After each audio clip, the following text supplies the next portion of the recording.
কিরে টেনিফা, এত সকাল সকাল তুই কোথায় যাচ্ছিস রে? ও অ্যাকচুয়ালি আমার স্কুলে ক্রিসমাস পার্টি আছে, তো ওটাই অ্যাটেন্ড করার জন্য আমি যাচ্ছি রে। এই এখানে আমি একটু সিমির জন্য ওয়েট করছি, ও আসবে তো আমরা একসাথে যাবো। ও তোদের স্কুলে ক্রিসমাস পার্টি হয়? বাহ, খুব ভালো রে।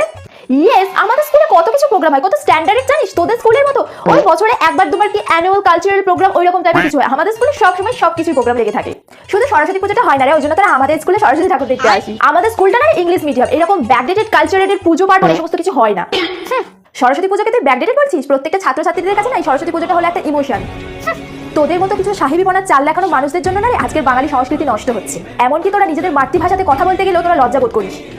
তোর বাবাও কিন্তু একজন বেঙ্গলি মিডিয়াম স্কুলের টিচার, আর বেঙ্গলি মিডিয়াম স্কুলের টিচার হয়ে তোকে ইংলিশ মিডিয়াম স্কুলে পড়ায়। মানে তোর বাবার মধ্যে এইটুকুনি কনফিডেন্স নেই যে আমরা আমাদের স্টুডেন্টদের যদি বেঙ্গলি মিডিয়াম স্কুল থেকে আমার ছেলেমেয়েদেরকেও পড়াই, তারাও একদিন ভালো মানুষ হতে পারে। এই শোন, তোদের সব 2 টাকার বাঙালি আনে না, তোদের কাছেই রাখ। যত সব যা যা বলতে তো আর কিছু পারবি না, তোদের চলেই যেতে হবে।